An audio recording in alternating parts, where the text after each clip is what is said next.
교독할 하나님의 말씀은 신약성경 에베소서 제4장 24절 말씀입니다. 함께 읽겠습니다. 하나님을 따라 의와 진리의 거룩함으로 지으심을 받은 새 사람을 입으라. 한 번 더 읽겠습니다. 하나님을 따라 의와 진리의 거룩함으로 지으심을 받은 새 사람을 입어라. 아멘. 우리 복음을 통해서 예수님을 믿고 따르던 그런 사람들, 이 사람들에게 붙여진 그런 별칭, 이름들이 있었습니다. 그래서 우리가 가장 많이 사용하는 그 이름이 그리스도인이란 이름입니다. 그래서 이거는 뭘 의미하는가니까 우리가 세상 속에 같이 있다가 복음을 듣게 되는 거예요. 이 복음을 이제 듣게 되다 보니까 세상 속에 있었을 때는 똑같은 사람이었습니다. 똑같은 사람이었는데 이상하게 복음을 믿고 나니까 조금씩 바뀌게 되는 거예요. 그 세상 사람들하고. 이 바뀌다 보니까 그 세상 사람들이 이 별칭으로 붙여진 이름이 그리스도인인데 좋은 의미가 아니고 나쁜 의미, 조롱하는 의미에서 붙여진 이름이 이 그리스도인이란 이름입니다. 그래서 이 성경에 보면 가장 이 그리스도인이란 이름이 붙여진 시초가 안디옥 교회 그 교인들에게 세상 사람들이 딱 보니까 조금 얄밉거든요. 왜 얄미운가 하니까 똑같은 사람이었는데 같이 이렇게 세상에 막 살아가던 그런 사람이었는데 뭔가 다른 것처럼 행동을 하다 보니까 참으로 얄밉기도 하고 밉기도 하고 이러다 보니까 이 조롱하는 그런 차원에서 또한 핍박하는 차원에서 붙여진 이름 자체가 그 별칭이 바로 그리스도인이란 그런 별칭입니다. 이후에 이 복음을 받은 많은 사람들이 이 그리스도인이라는 별칭을 받으면서 많은 친구들이나 가족들로부터 또는 주변의 사람들로부터 사람이 변했다 하는 그것 때문에 많은 조롱을 받기도 하고 또한 핍박을 받아오면서 살아왔습니다. 그래서 우리가 이 세상에 살면서 그리스도인들이 때론 핍박을 받고 이 조롱을 받고 어떤 때는 심한 그런 모욕적인 말을 들을 때도 우리 모든 믿음의 그런 조상들도 이런 과정을 거치면서 또 이런 모욕과 핍박을 견디면서 믿음을 지켰다 생각하고 그렇게 꿋꿋하게 참고 이렇게 살아가야 한다 하는 이것이 우리에게 주는 아주 중요한 그런 교훈입니다. 그런데 이 그리스도인은 어떻게 변해서 이런 조롱과 핍박을 받았을까? 이거 아는 것은 대단히 중요해요. 왜냐하니까 성경을 통해서 이것을 알아야 내가 정말 핍박과 조롱을 받는 이것이 정말 정당한 것이고 내 믿음이 참된 믿음의 길을 걸어가고 있기 때문에 그것 때문에 모욕을 받고 그것 때문에 핍박을 받는다 하면 그건 대단히 다행한 일이거든요. 그런데 우리 믿음의 조상들이 다 그렇게 모욕을 받고 핍박을 받았는데 나는 이런 종류의 그런 핍박을 받지 않았다. 이렇게 한다 그러면 참 이렇게 생각해 봐야 돼요.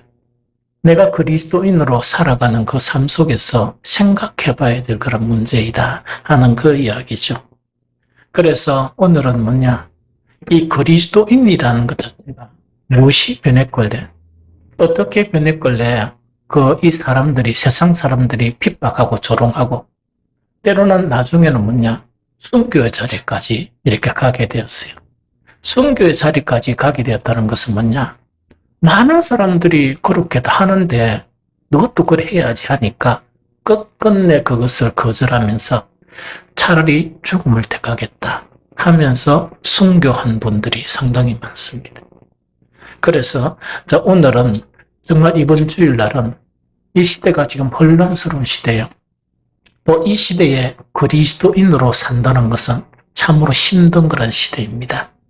그러면서 이런 시대에 그리스도인이 어떤 삶을 살았길래 무엇이 변했길래 그런 핍박과 고난을 받느냐 하는 것을 성경을 통해서 다시금 재조명을 해보고 우리가 걸어가는 길이 참 믿음의 길인가? 우리가 걸어가는 길이 참 이 하나님이 원하시는 그런 길인가? 하는 것을 다시 생각해보는 시간을 갖도록 하겠습니다. 그리스도인이란 이 별칭하고 다르게 성경은 표현된 그런 별칭이 있습니다. 그래서 그런 별칭들이 있는데 제일 첫 번째 어떤 별칭이 있느냐? 새로운 피조물이다. 요런 별칭이 있습니다. 그렇게 세상 사람들이 얼마나 기분 나쁘겠어요? 아이고, 같이, 엄마한테서 같이 났는데, 같은 형제인데, 아이고, 새로운 피조물이다. 이러니까 얼마나 기분 나쁘겠어요? 그러니까 조롱도 하기도 하고, 핍박도 하기도 하죠. 고린도서 5장 17절은 분명하게 그리스도인들에 대해서 이렇게 이야기합니다. 그런즉 누구든지 그리스도 안에 있으면 새로운 피조물이라. 이전 것은 지나갔으니 보라 새 것이 되었도다. 이렇게 선언을 하고 있습니다. 그래서 옛날하고 다르다는 이야기죠. 옛날에 세상 사람들하고 같을 수가 없다는 이야기죠. 그래서 새로운 피조물이라 하는 그렇게 이제 표현을 합니다. 여기서 새로운 피조물이라는 것은 이런 개념은 아니에요. 사람이 살다 보면 조금 악한 사람이 여러 가지 그런 일들 때문에 조금 좋은 사람으로 바뀌어가는 게 있죠. 그렇게 이제 진화되어져 가는 그런 사람이 있죠. 이걸 이야기하는 게 아니에요. 그래서 새로운 피조물이라는 것은 단순한 어떤 선으로 향하는 변화, 그것을 의미하는 것이 아니고 실제적으로 재창조된 피조물이다 하는 그런 개념이에요. 그럼 재창조됐다는 건 뭐냐? 우리가 하나님으로부터 창조가 되어서 인간이 되었어요. 인간이 되었는데 이 선악과를 먹고 난 다음에 우리의 그런 인격 자체가 완전히 이 타락을 해버렸습니다. 그런데 그리스도인이 되었다는 것은 뭐냐? 타락한 존재들 속에서 복음을 통해서 재창조, 다시금 하나님께서 새롭게 창조한 사람들이다. 그게 그리스도인을 이야기합니다. 그래서 정말 이것을 가능케 하는 것은 어떻게 가능케 하느냐 하니까 누구든지 그리스도 안에 있으면 새로운 피조물이라 하는 요 말씀입니다. 그럼 이걸 뭘 하는가 이 이야기입니다. 말이 좀 어렵긴 한데 조금 쉽게 설명하면 이 이야기예요. 우리 모두 다는 뭡니까? 창조된 원래 형태에서 변질돼 가지고 제약된 형태로 다 변해버렸어요. 이 세상 누구에게도 원래의 모습을 볼 수 없는 거예요. 원래 하나님의 형상으로 만들어진 그 사람을 이 세상 아무리 눈 닦고 찾아봐도 찾을 수 없는 거예요. 그러다 보니까 우리끼리 뭡니까? 아무리 의논해도 그 악의 근원이 우리 속에 있다 보니까 우리가 변해가고 우리가 정말 이렇게 새로운 형태를 하나님으로부터 받은 그 형태로 회복하려고 그래도 기준이 없잖아요. 하나님께서 그것을 아시고 그리스도 안에서 정말 우리의 하나님으로부터 부여받은 이 완전한 하나님의 형상이 있죠. 그 형상을 이렇게 보여주셔서 우리에게 보내신 분이 누구라고요? 예수 그리스도였어요.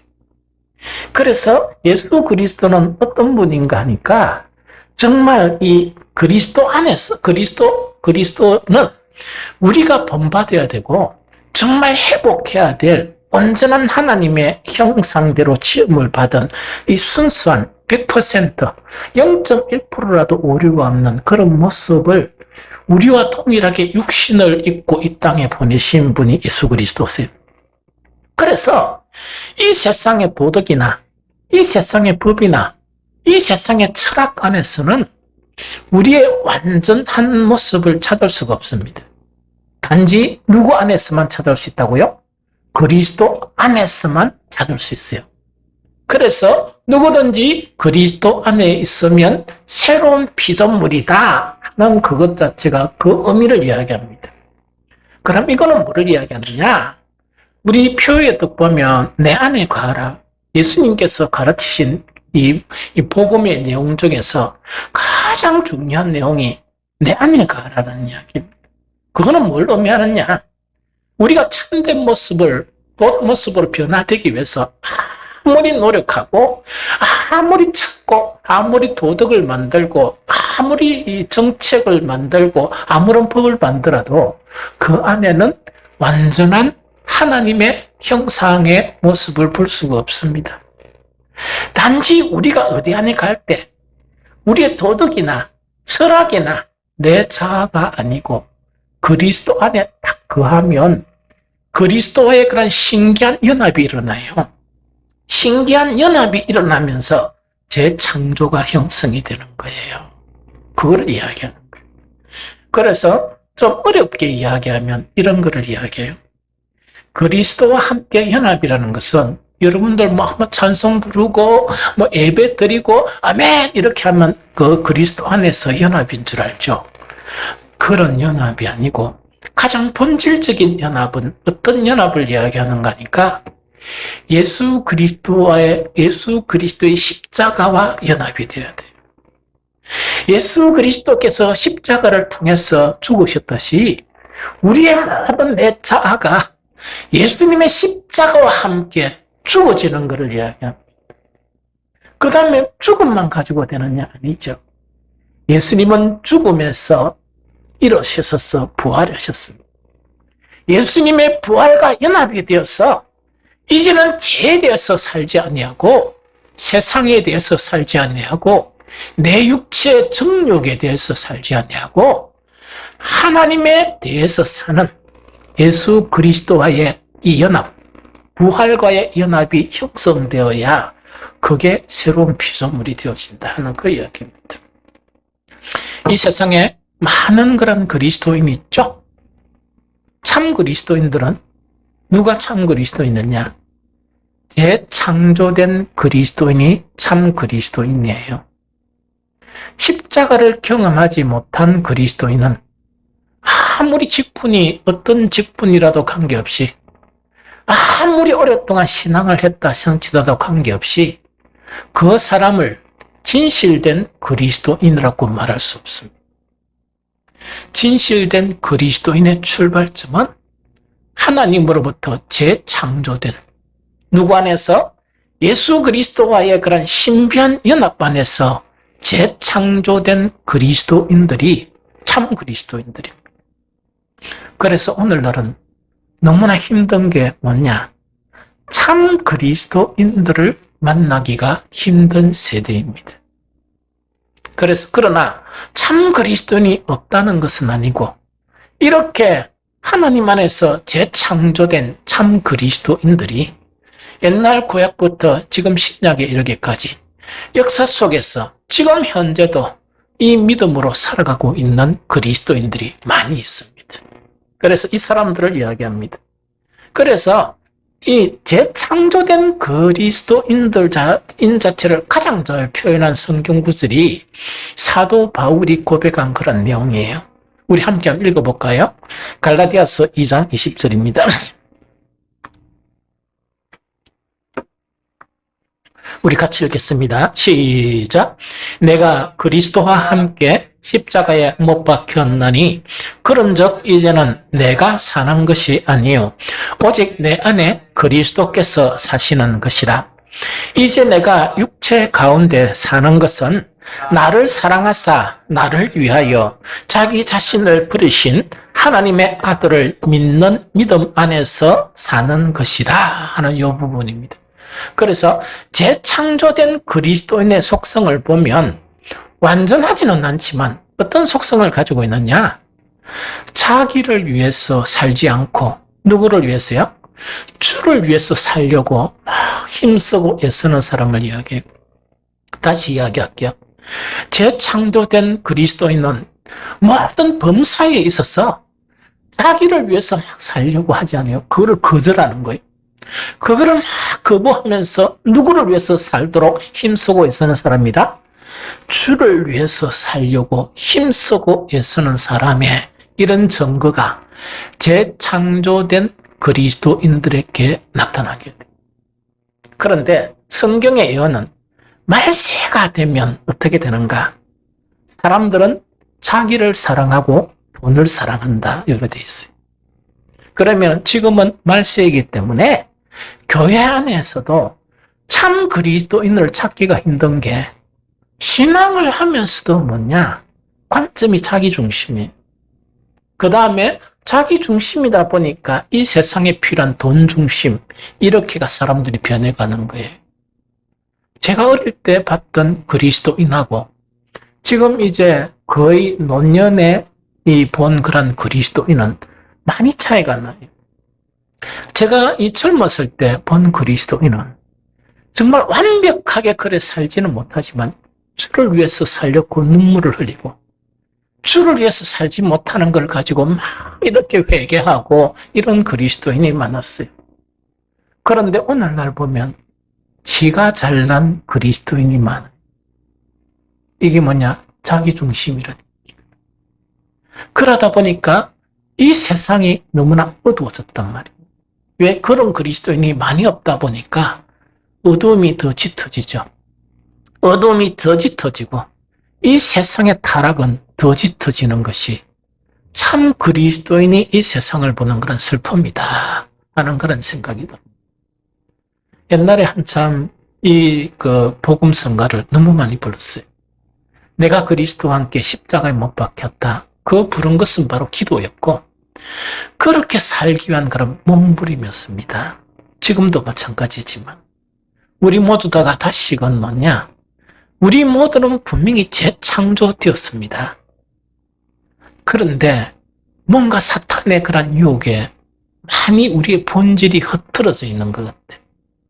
그래서 우리가 나아갈 바가 무엇인지 다시금 정립해서 다시금 믿음의 길을 가는 여러분들이 되시기를 예수 그리스도 이름으로 축복합니다. 그리스도인이라는 그런 별칭 중에서요, 두 번째 별칭이 오늘 본문에 있습니다. 하나님을 따라 의와 진리의 거룩함으로 지으심을 받은 새 사람이라 되었습니다. 새 사람이라 되었거든요. 그리고 새 사람 자체를 이야기하면서 새 사람을 입어라 이렇게 표현하고 있습니다. 아주 좀 어려운 표현이죠. 어쨌든 간에 오늘 본문에서는 뭐라 부르느냐? 새 사람이라고 되어 있는데 이 새 사람 자체를 갖다 이야기하면서 하나님을 따라 새 사람을 입어라 이렇게 표현하고 있습니다. 그러면 새 사람에 대한 근원 자체가 본질이 우리의 노력에 의해서 오는 게 아니고 하나님에 의해서 새 사람이 되었다는 의미도 있지만 새 사람 자체가 이 가져야 될 모습 자체가 바로 무엇이냐? 하나님을 닮아가야 한다 하는 그 개념이에요. 그래서 하나님을 따라 새 사람을 입으라 하는 그것 자체를 우리에게 가르쳐주고 있습니다. 그래서 우리는 뭐냐니까 모두 다 정말 이 하나님의 형상을 우리 조상이 하나님의 형상을 입고 났지만 선악과로 말미암아 그 형상을 잃어버렸습니다. 그래서 모든 영역에 있어 타락을 해버린 거예요. 전적인 타락이란 거예요. 그래서 이 전적인 타락한 사람들에게 하나님이 구원으로 주신 예수 그리스도로 말미암아 구원으로 주신 그 표정 자체가 바로 새사람이다 하는 것을 우리에게 이야기합니다. 그러면 하나님을 따라 새사람을 입는다는 이것 자체는 뭐냐? 그러면서 오늘 본문에 의와 진리의 거룩함으로 지으심을 받은 새사람 이렇게 되어 있습니다. 다시 읽어드릴까요? 의와 진리의 거룩함으로 지으심을 받은 새사람 이렇게 되어 있습니다. 그럼 이거는 뭐냐니까 예배 안 드리는 사람이 예배 드리고 기도 안 하는 사람이 기도하고 그것도 새사람의 한 부분입니다. 새사람이 가지는 이 행동의 한 부분입니다. 그러나 그것은 완전하지 않습니다. 우리가 새사람이라는 것은 이 세상에 있다가 예배 안 드리다가 예배 드리고 기도 안 하다가 기도하고 찬양 안 하다가 찬양, 이 사람 자체가 새사람을 입는다는 완전한 표현은 아닙니다. 왜? 예배를 드리면서도 기도를 하면서도 찬양을 하면서도 여전히 아까운데 이 마음속에 아까운데 거하는 사람이 너무나 많이 있거든요. 그래서 그것은 뭐냐? 퍼펙트하다, 이 100%다 하는 것 말고 방향성 자체에서 이 옳은 선택은 아니라는 것이죠. 거기에 대표적인 인물이 누구냐니까 유대인들입니다. 계속 말씀드리지만 유대인들은 기도하는 것이나 금식하는 것이나 예배드리는 것은 전문가들이었습니다. 율법을 외우고 율법을 그 나름대로 지키는 것은 전문가들이었습니다. 그런데 뭐냐니까 그 유대인들 속에는 자기 내면 속에 거룩 자체로 닮아가야 되고 의 자체로 변해가야 되는데 그게 아니고 자기의, 자기 경건, 그 다음에 그 속에 있는 이 정말 천박함, 그런 것이 나타났기 때문에 그들을 온전한 하나님의 사람이라고 이야기하지 않습니다. 그래서 이 새 사람이라는 것은 하나님에 따라 새 사람을 입기 때문에 우리 안에 있는 모든 악 있죠. 우리 안에 있는 모든 불의 자체를 버리면서 새 사람이 입어지는 것이 새 사람을 의미합니다. 안 버리고는 결코 새 사람이 될 수가 없습니다. 그것 자체를 지금 이야기하는 거예요. 그래서 사탄이 모든 하나님의 사람들에게 속이는 것은 뭘 속이느냐? 하나만 하도록 속이는 거예요. 하나만 하도록 속인다는 것은 뭘 하는 거니까? 어떤 사람에게는 이렇게 해요. 하나님은 선하니까 착하게만 살아라. 이렇게 하니까 교회 가보니까 막 이렇게 착하게 안 사는 사람이 엄청 많더라. 그러면서 나는 착하게 살 것이다 해가지고 교회 안 나오는 사람이 있어요. 그것도 반피예요. 반만 하는 사람.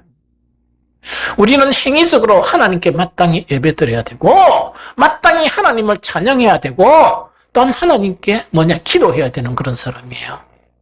어떤 사람은 대다수의 사람들은 어떠느냐?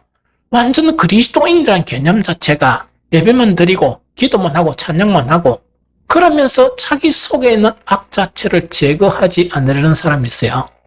그러다 보니까 오늘날 어떤 그리스도인이 가장 많았냐? 이기적인 그리스도인들이 가장 많아요.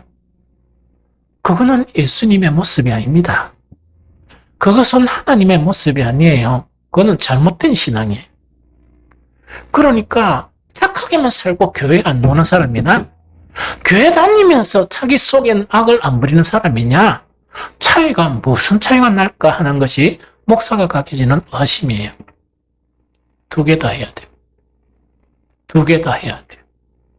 우리는 하나님께 예배를 드려야 되는 사람이고 우리는 하나님께 감사를 해야 되는 사람이고 우리는 하나님의 그런 영광을 찬양해야 되는 사람이고 지속적으로 우리는 악을 부리고 지속적으로 우리의 그런 자유를 부리고 의롭게 되어져 가면서 거룩하게 바뀌어져 가야 그것이 온전한 새 사람의 그런 것을 이야기한다는 그 이야기입니다. 그래서 여러분들은요, 이 뒤집지 않는 전병처럼 이야기 계속했죠?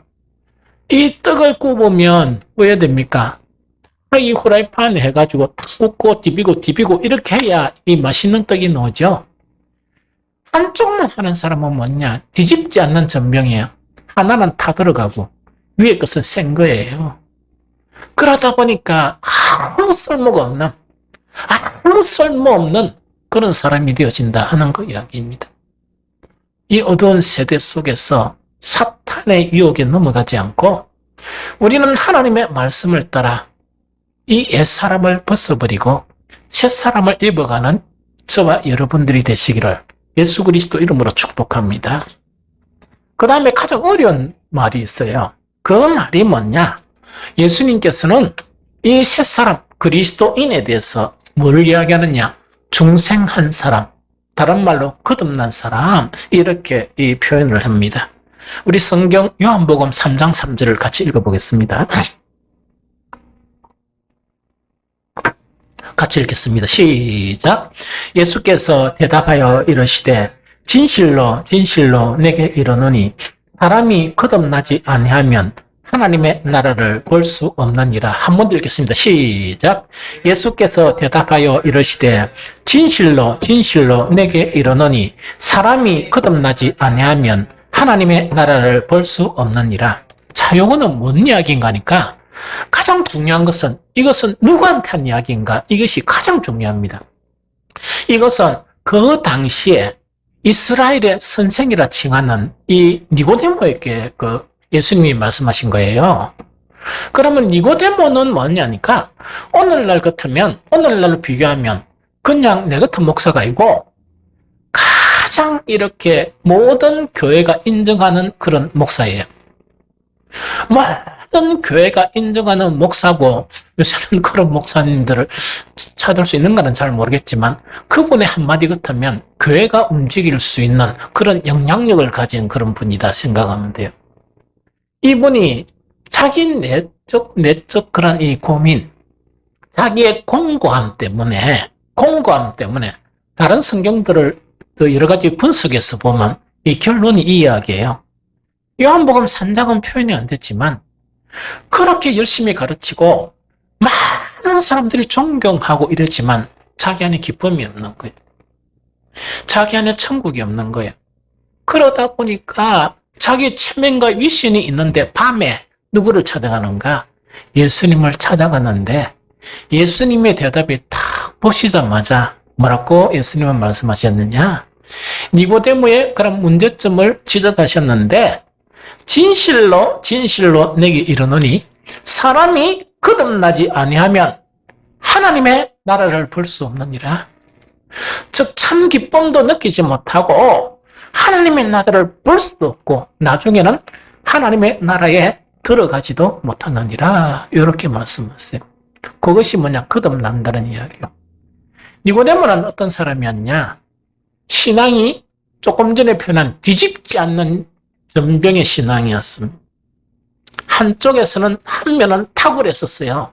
그 면이 뭐냐니까 기도와 예배와 율법 연구와 이런 것에서는 탁월했었습니다.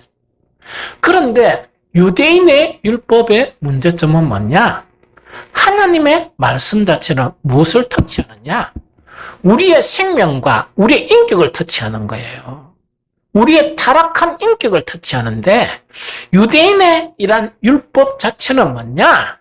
그 하나님의 모든 말씀이 우리의 인격과 우리의 전인격이 하나님의 형상으로 바꾸기 위해서 말씀을 주셨는데 종교적인 실행, 삶의 관계에서 도덕적인 면에는 300 몇 가지의 그런 규정이나 그 규정을 딱 만들어서 그것을 지키면 얻었고 생각했던 거예요.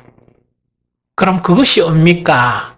인격이 완전하게 하나님의 인격으로 변하는 게 뭡니까? 그건 후자죠. 그러다 보니까 이 사람은, 이 유대인들은 어떤 문제를 가졌느냐? 기도에 탁월하고, 금식에 탁월하고, 율법 연구에 탁월하고, 심지어 어린아이들 보내면 우리처럼요, 뭐 가야 하고 학원 보내고, 뭐 인류대학 가기 그런 건 안 하고 뭘 하느냐? 오로지 랍비라는 것은 율법의 말씀의 선생이 되게 하는데 모든 것을 투자했었습니다. 이게 무슨 말 알겠죠?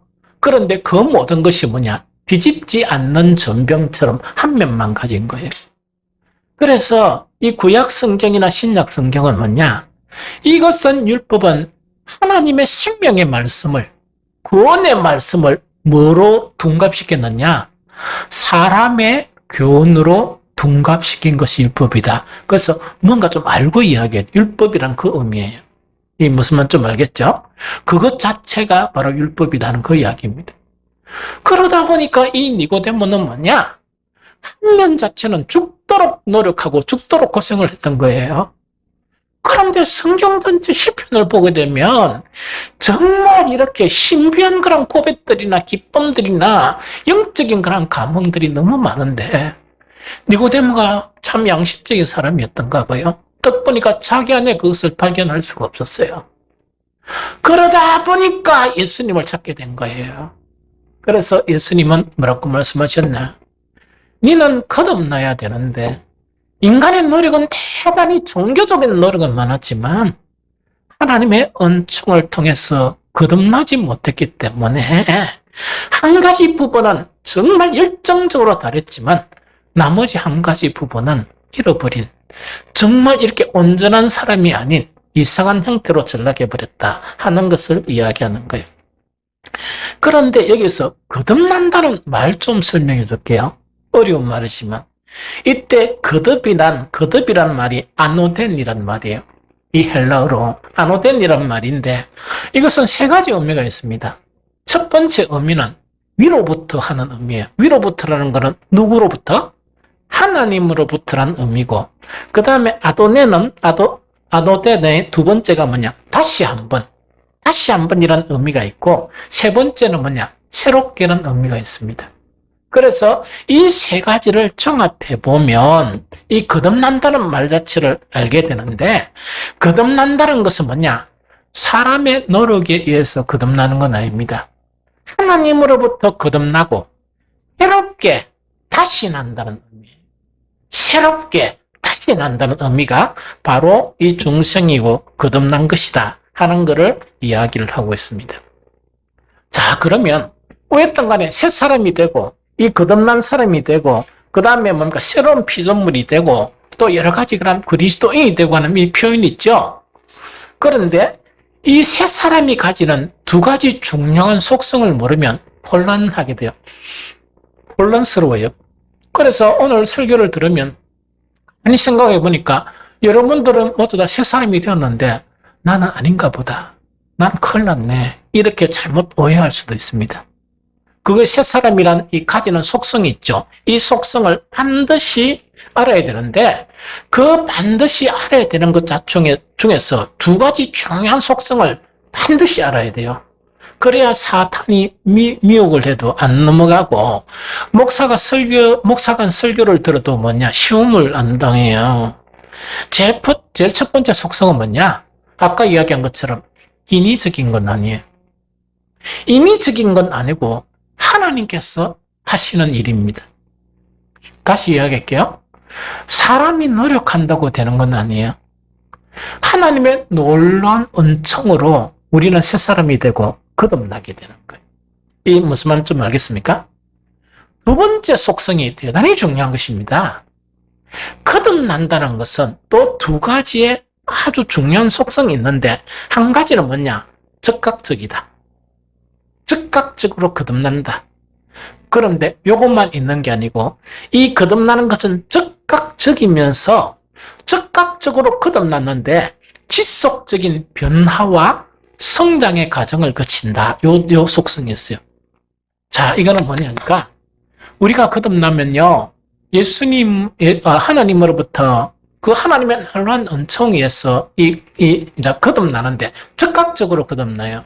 그럼 이거는 무슨 의미인가니까 남자 여자가 사랑해가 결혼을 또 가죠. 아이가 태어나는데 태어납니까? 안 그러면 발 놓았다가 한 1년 있다가 손 놓고 이럽니까? 즉각적으로 태어나죠. 이것이 이제 즉각적으로 그 생명이 주어져요. 그런데 우리가 막 이렇게 하면 서로가 뭡니까? 손을 잡고 여보 당신 닮은 아들 당신 아니야 당신 닮은 딸 했죠. 근데 나 보니까 두 사람 닮았었니까 똥만 삽니까?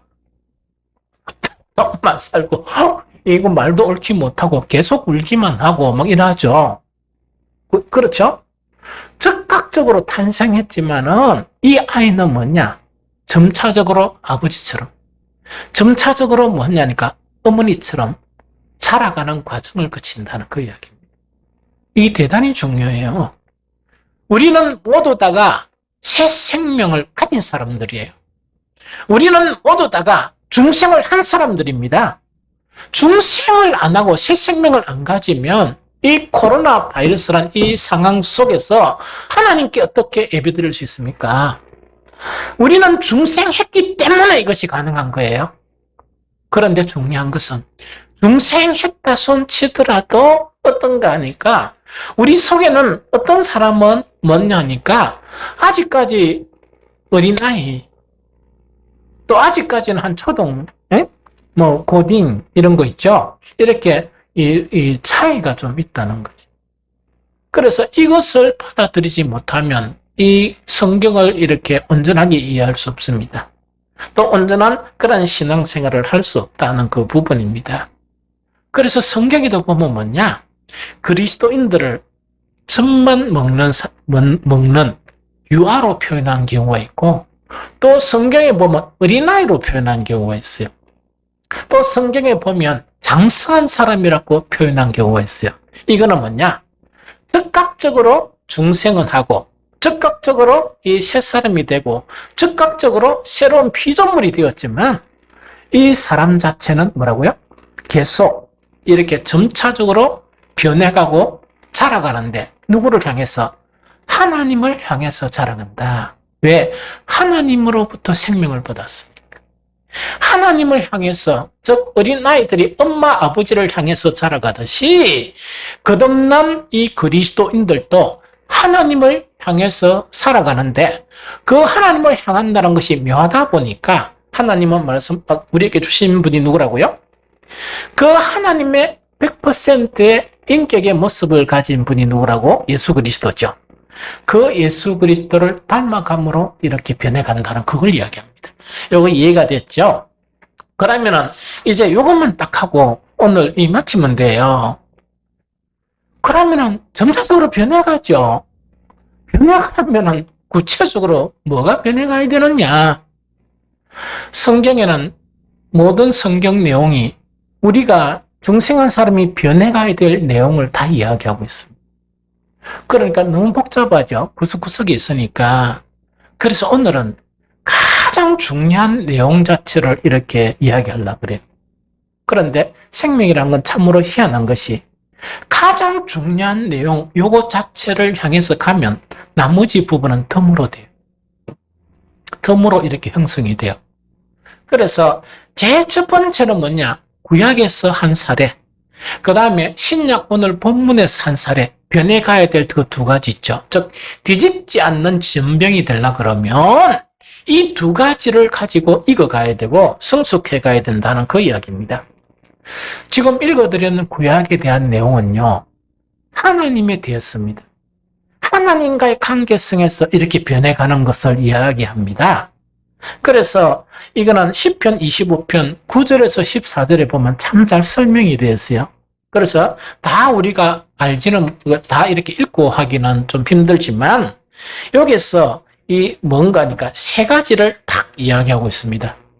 첫 번째는 뭐냐니까 겸손한 사람으로 변해서 간다 하는 요 이야기입니다. 겸손한 사람으로 변해서 간다. 시편 25편 9절에는 이래 되어 있습니다. 겸손한 사람을 공의로 인도하시며 겸비한 사람에게는 당신의 뜻을 가르쳐 주신다. 여기 이제 세 번 얘기인데 그래 되어 있습니다. 겸손하다, 겸비하다는 같은 말이에요. 다시 읽어드릴게요. 겸손한 사람은, 즉 겸손한 사람에게는 하나님께서 우리 인간은 모두 자기 의를 가졌어요. 그 처음 다 지가 맞다 하니까 막 이 모임은 싸우는 거예요. 그러니까 정치와도 모임 막 싸우는 게 뭐냐? 불합리하고 이 진실이 없는 자기 의를 가지고 싸우는 거예요. 그래서 새 정치하는 사람들 싸우는 걸 보면 몰라들 같아요. 뻔하게 이 초등학교 다니도 아닌데 그걸 갖다 막 우기는 거예요. 맞다고. 상대방도 뭐냐 또 우기는 거예요. 가만히 생각해보면 둘 다 아닌데 그게 왜 그러냐? 자기 의예요. 그런데 하나님은 겸손한 사람들에게 모순이 있는 우리의 의가 아니고 완전한 하나님의 의를 가르쳐 주신다. 그 이야기예요. 대단하죠? 두 번째, 겸비한 사람에게는 당신의 뜻을 가르쳐 주신다. 많은 그리스도인들이 뭐 한 번씩 붙다가 뭐 하나님의 뜻이 무엇이고 막 이렇게 이야기하죠. 그래서 그리스도인들이 싸우면서도 뭡니까? 하나님의 뜻과 싸워요. 어떤 사람은 목사한테도 대를 들어요. 뭐냐? 내가 기도해봤더니 이게 뜻이거든요. 그럼 지가 목사 되지 왜 그런 교인이 됐냐?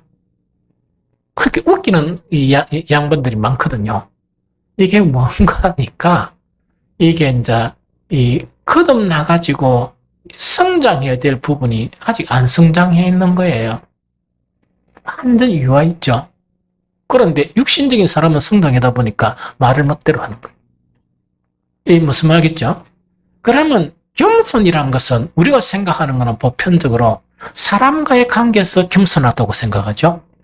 그래서 겸손은 사람과의 관계에서도 겸손이 있고 하나님과의 관계에서도 겸손이라는 게 있어요. 그래서 하나님은 뭡니까? 교만한 자를 대적하세요. 겸손한 자를 항상 도와주세요.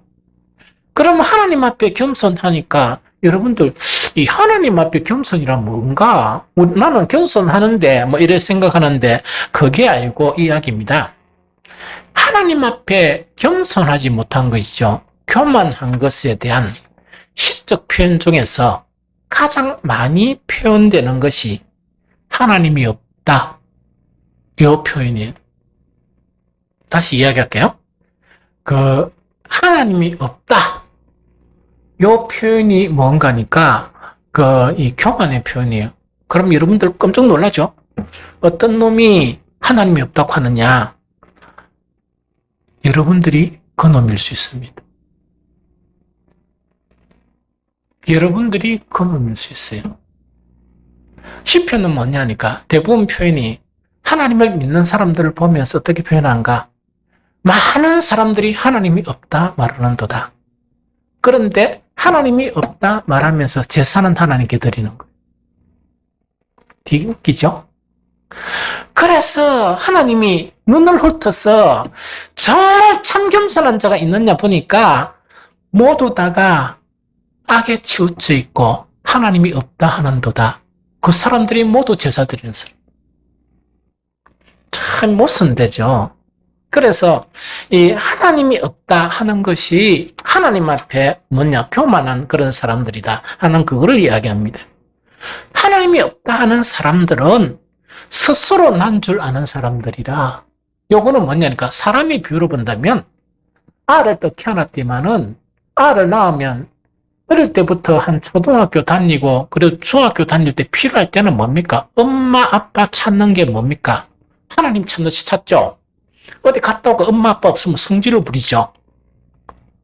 그런데 이놈의 자식들이 좀 키워가 자기가 살 수 있다 이러면 엄마 아버지가 저 집에 놀러 오면 언제 가는가 싶어가지고 그죠? 그래서 요새 TV에 딱 보니까 뭐 이러더라고. 부부가 딱 있는데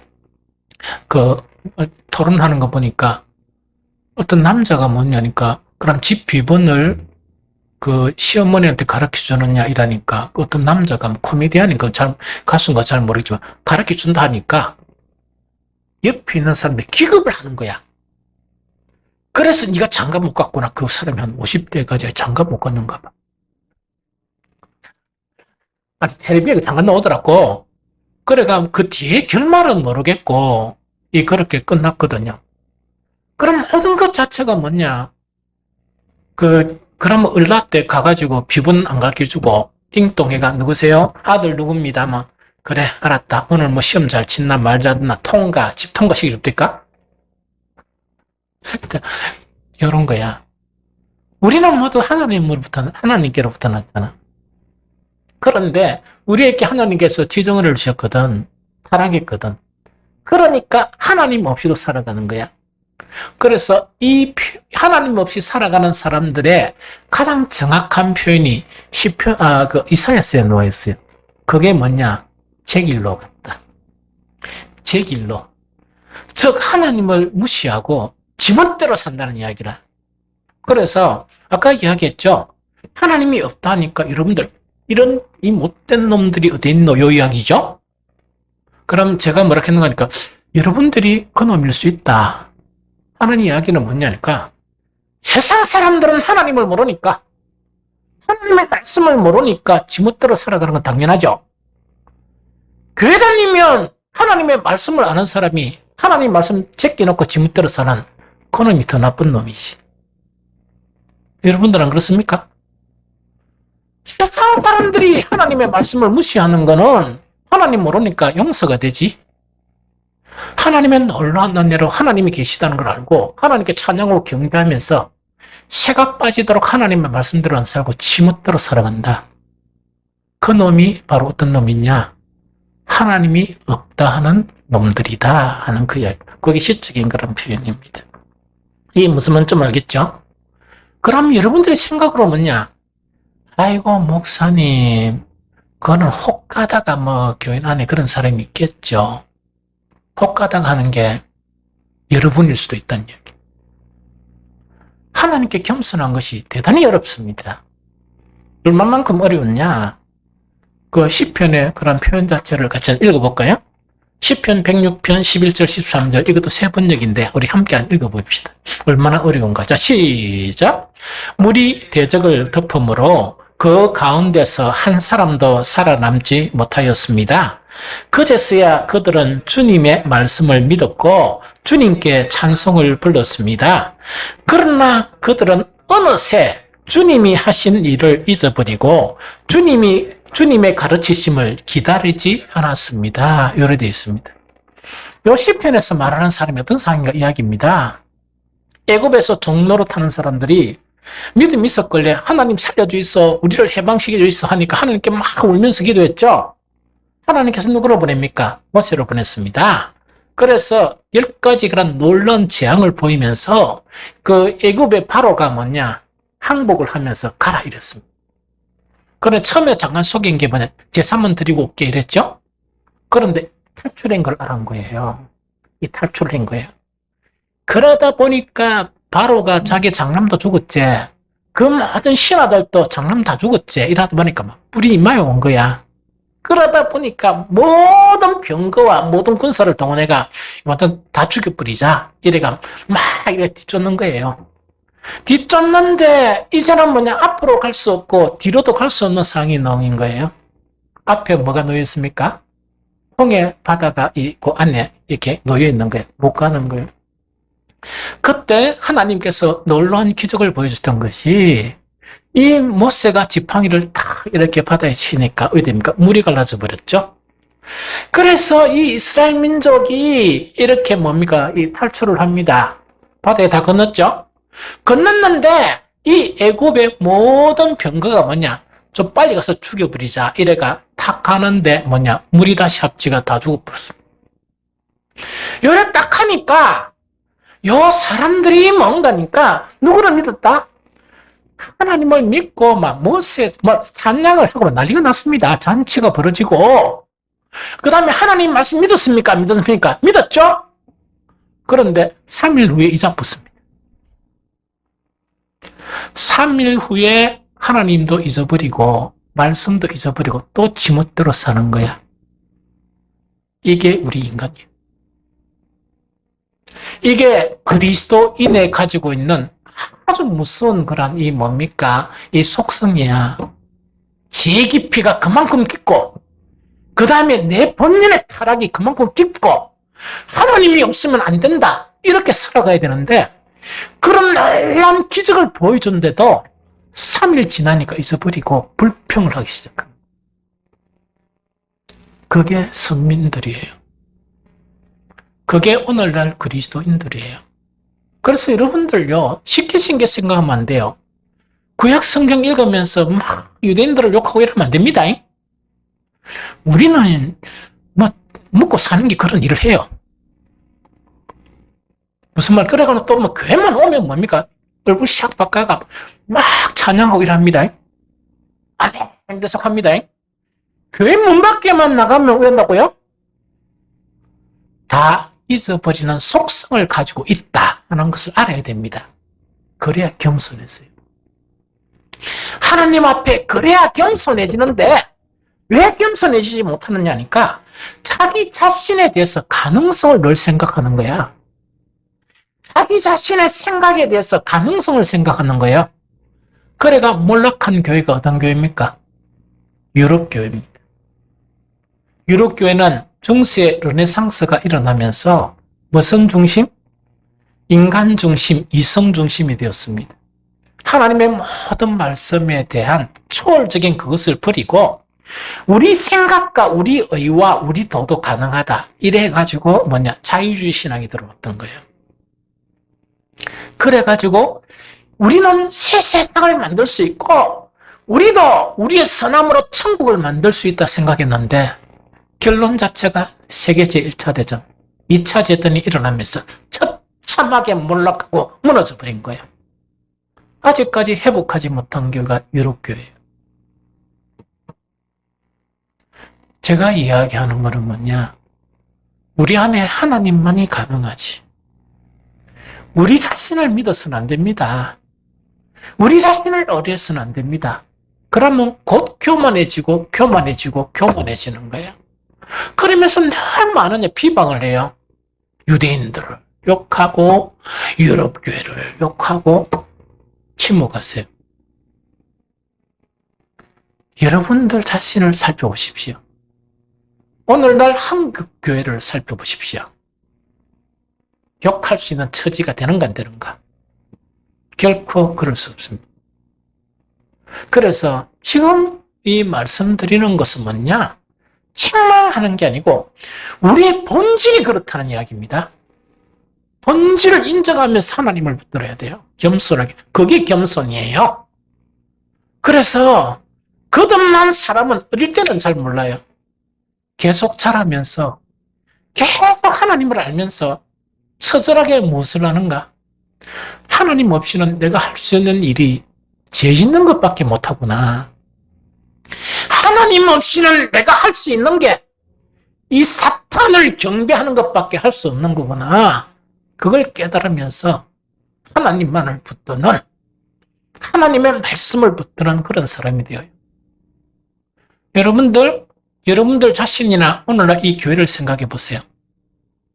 얼마나 많은 직분자들이 하나님의 말씀을 떠났습니까? 얼마나 많은 사람들이 주님의 말씀 없이 신앙생활을 합니까? 그럼 그 기준은 뭐예요? 무슨 자신감이에요, 대체? 그래 하다가 한국 교회도 정말 처절하고 어려운 그런 상황을 당하게 된 거예요.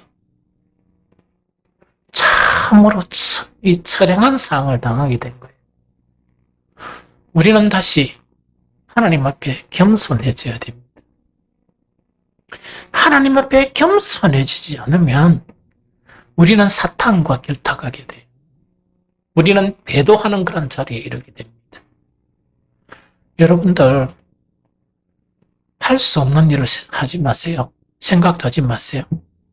오늘 교회를 어떻게 개혁할까 가지 말고 여러분들 자신을 바꾸세요.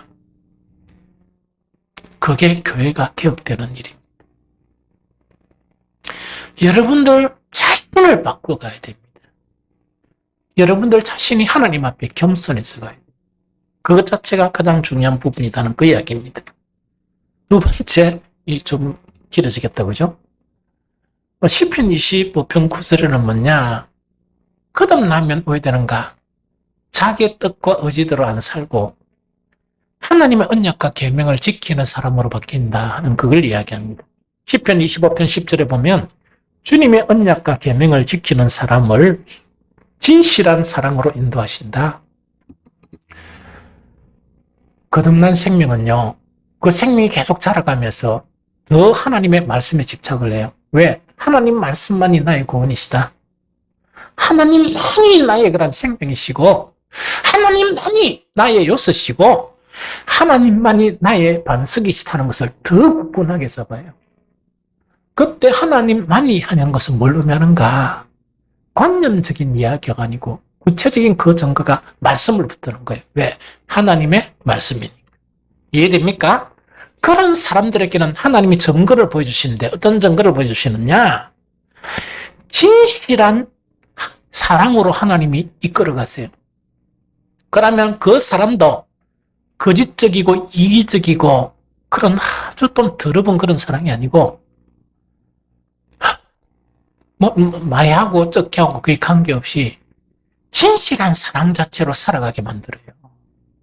그러면 너도 나도 진실한 사랑이 되면 그 가정이 행복할까요? 안 행복할까요? 행복하지. 우리 교회가 서로 진실한 사랑이 되면 그것이 천국이야. 이기적인 사랑이 되면요, 교회는 냉랭합니다. 아무것도 없어요. 그거 지금 이야기하거든. 그 다음 세 번째로 뭐냐? 가장 어렵지만은 주를 경외하는 사람으로 바뀐다. 주를 너무나 존경하지만 주를 너무나 두려워하는 사람으로 바뀐다는 그걸 이야기합니다. 우리 성경 한 구절 드리겠습니다. 시편 25편 12절 14절 읽어봅니다. 시작. 주님을 경외하는 사람이 누굽니까? 그가 선택할 길을 주님께서 그에게 가르쳐 주실 것입니다. 그가 한 생애를 평안히 살 것이니 그 자손이 땅을 유업으로 받을 것이다. 주님께서는 주님을 경외하는 사람과 언언하시며 그들에게 주님의 언약이 진실하심을 확인시켜 주신다 하는 그 이야기입니다. 자, 이게 이제 뭐냐니까 성경에서 가장 중요한 변화, 즉 이거는 뭐냐? 거듭난 사람 자체가 가지는 가장 중요한 변화가 뭐냐? 하나님을 경외하는 신앙이 되어요. 하나님을 경외하는 신앙이 되어요. 그래서 먼저 하나님을 경외하게 되면 구체적인 증거를 딱 이렇게 보여주세요. 그게 뭐냐? 그가 선택할 길을 가르쳐 주신다. 이거는 뭐냐? 우리가 이래야 저래야 잘 모르겠죠? 항상 우리는 뭐냐? 뒤후회하는 게 뭐냐? 나는 참되게 선택했다 그러는데 나중에 돌아보니까 아니니까 그때 그걸 안 할 걸, 이렇게 할 걸, 이렇게 후회합니다. 하나님은 하나님을 경외하는 사람들에게 선택할 길을 가르쳐 주세요. 그래서 후회를 별로 안 해요. 이게 무슨 말이겠죠? 두 번째는 뭐냐? 한평생을 편안하게 살게 해주신다. 하나님을 경외하는 사람은 어떻게 하는 거니까 크게 뭐 재벌이 되고 이런 건 아니고 한평생 편안하게 내가 여기 살든 저기 살든 또 이런 일을 하든 저런 일을 하든 편안하게 살게 해주신다는 그 이야기입니다. 세 번째 뭐냐니까 이거는 너무나 충격적인데 다음에 한번 시간이 있으면 이 부분을 더 연구해서 설교를 해드릴게요. 성경에 나타난 것은 뭐냐? 하나님이 그 사람하고 언언하신다. 대단히 충격적이죠. 하나님은 누구와 언언하셨습니까? 모세와 언언하셨어요. 하나님 생각 같으면 당장 이렇게 쳐 죽여야 되는데 모세가 주님 하면서 막 이야기하니까 그러나 이러면서 하나님의 분노를 처리하세요. 그래서 하나님은 그 사람과 언언하시고 그 다음에 한 가지 충격적인 것은 뭐냐? 모든 사람들이 왜 하나님의 말씀대로 못 살아가느냐? 이 말씀이 진짜 맞나? 이 이야기죠. 하나님을 경외하는 사람들에게는 하나님의 언약 자체가 신실하다는 것을 이미 이렇게 가르쳐 주신다는 이야기죠. 대단하죠? 그래서 이게 경외하는 신앙이에요. 그런데 문제는 뭐냐니까 하나님을 경외하는 신앙이요. 이게 힘들어요. 너무너무 힘들어요. 이거는 뭐냐? 모든 삶의 영역에서 우리가 행동하고 말하고 하는 거 있죠? 하나님을 경외하는 사람들은요, 모든 언행 자체가 바뀌어요.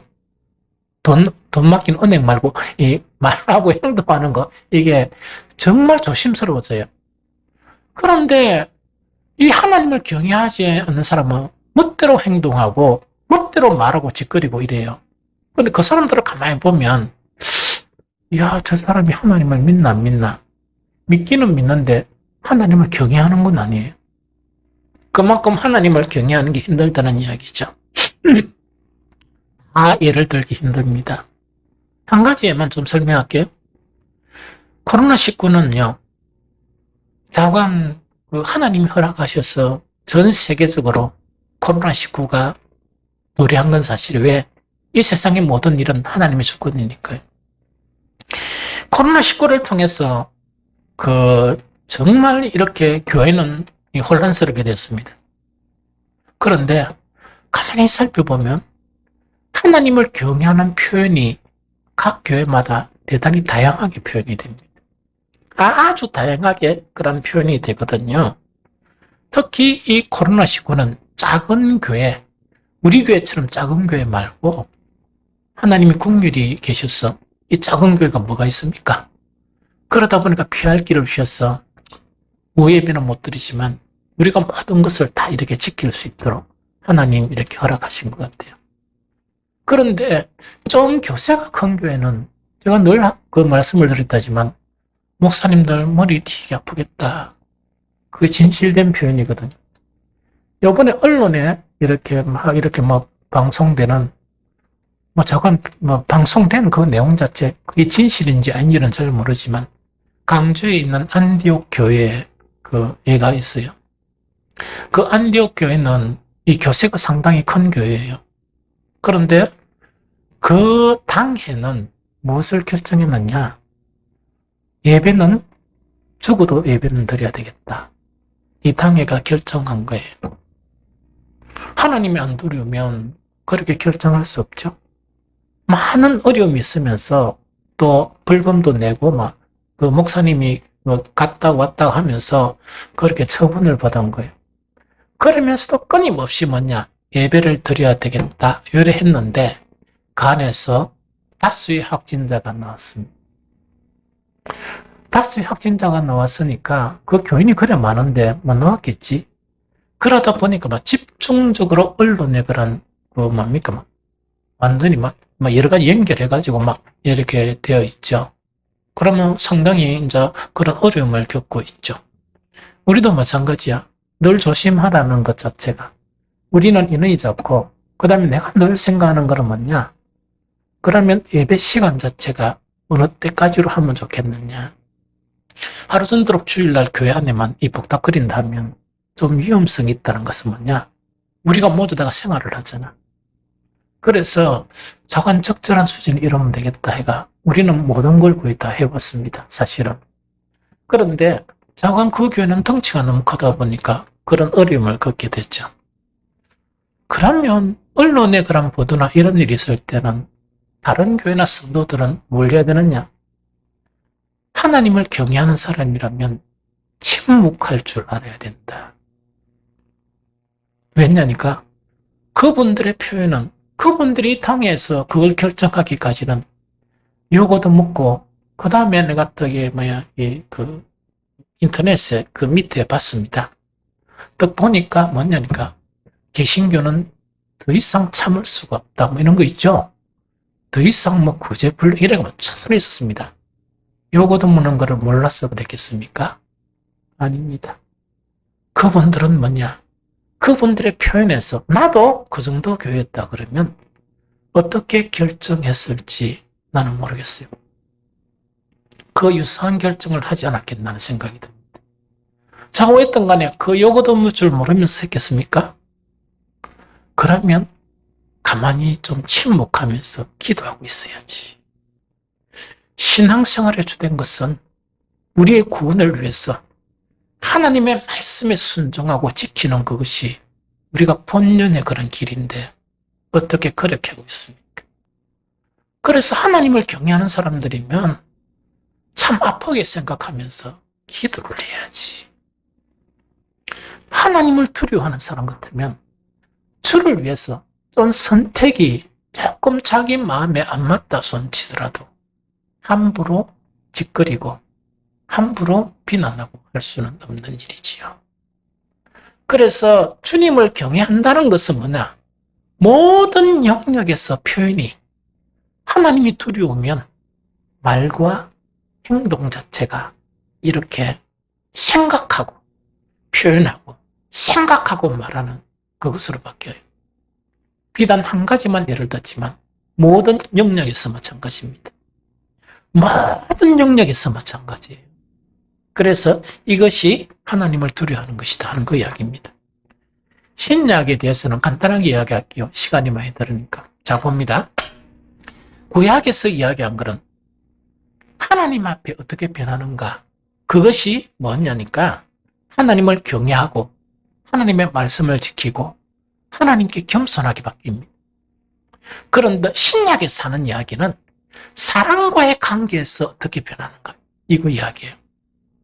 두 가지가 다 중요해요. 두 가지가 다 그래야 뒤집지 않는 전병이 되지 않습니다. 그러면은 에베소 4장 22절 14절에 보니까 너희는 유혹의 욕심을 따라 썩어져가는 구습을 따르는 옛사람을 벗어버리고 오직 너희 심령이 새롭게 되어 하나님을 따라 의와 진리의 거룩함으로 지으심을 받은 새 사람을 입으라. 사랑과의 관계였습니다. 계속적으로 속에 우리의 인격, 속에 우리의 그런 성품, 속에 우리의 속사람이 바뀌어간다는 이야기입니다. 그래서 에베소 4장에서는 버려야 될 게 뭐냐? 간단하게 이야기해요. 거짓을 버리라. 두 번째, 분노, 화를 잘 내는 거 이것도 버리고, 누추하고 더럽고 희롱의 그런 말도 버리고, 모든 악독은 버리고, 서로 비방하는 것도 버리고, 또 탐욕을 버려라. 이거는 버려야 될 거예요. 이거는 벗어야 될 것이고, 그 다음에 알아야 될 거는 뭐냐? 이 벗는 거는요, 대단히 어렵습니다. 여러분들 얼마나 어려운 줄 압니까? 예배를 막 이렇게 많이 드리는 것보다 더 어려운 게 뭐냐? 내 안에 탐욕이나 내 안에 더러운 것들을 버리는 거 있죠? 이게 더 어렵습니다. 어렵다 생각하고, 그러나 중단하지 말고 계속 버려야 돼요. 왜? 버려야만이 새로운 것을 입을 수 있습니다. 입어야 될 것은 뭐냐? 진실함, 구제라는 건 뭐냐? 불쌍한 사람들이 있으면 서로 돕는 것. 그 다음에 은혜를 끼치는 말. 그 다음에 자신을 버리는 사랑. 그 다음에 감사의 마음, 친절함, 불쌍여김, 용서하는 것. 이걸 계속 입어야 됩니다. 신약에서 이야기하는 것은 사랑과의 관계에서 이걸 가져야 뒤집지 않는 진병처럼 하나님에 대해서도 똑바른 신앙을 가지고 사람에 대해서도 똑바른 그런 신앙을 가지면서 이렇게 방향성이 똑발라진다는 그 이야기입니다. 그러면서 계속적으로 이것 자체가 성숙되어서 가야 된다 하는 것 자체가 성경의 가르침입니다. 이제 결론을 짓겠습니다. 그리스도인들은요, 별칭입니다. 세상 사람들이 조롱하는 말에서 출발했습니다. 똑같이 찌고 볶고 이렇게 살다가 치만 좀 거룩한 것처럼 변해가고 치만 어려운 것처럼 변해가다 보니까 기분 나빠가 별칭을 붙여줬어요. 그런데 그렇게 함으로써 모욕을 받고 그렇게 함으로써 조롱을 받는 것은 우리 모든 믿음의 조상들은 다 조롱을 받았습니다. 그래서 그것을 기쁘게 얘기해야 돼요. 그래서 변해가야 될 두 가지가 뭐냐? 하나님에 대해서도 지속적으로 변해가야 되고 속사람의 인격, 사람과의 관계에서 이 속사람에 대해서도 지속적으로 변해가야 온전한 하나님의 피조물, 새 사람이 된 것을 의미하고 이것 자체는 지속적으로 성숙해가는 그것이 참 신앙의 모습입니다. 오늘날은 특히요, 너무나 어두운 그런 세대입니다. 진리를 찾아보기 힘든 그런 세대입니다. 이런 세대에서 오늘 이 말씀을 굳게 붙들어야 합니다. 그래서 우리가 계속 하나님의 은혜와 우리 자신이 이것을 향해서 나아감으로 말미암아 이 어두운 세대 속에서 소금이 되어지고 이 정말 험악한 세대 속에서 빛이 되어서 가는 저와 여러분들이 되시기를 예수 그리스도 이름으로 축복합니다.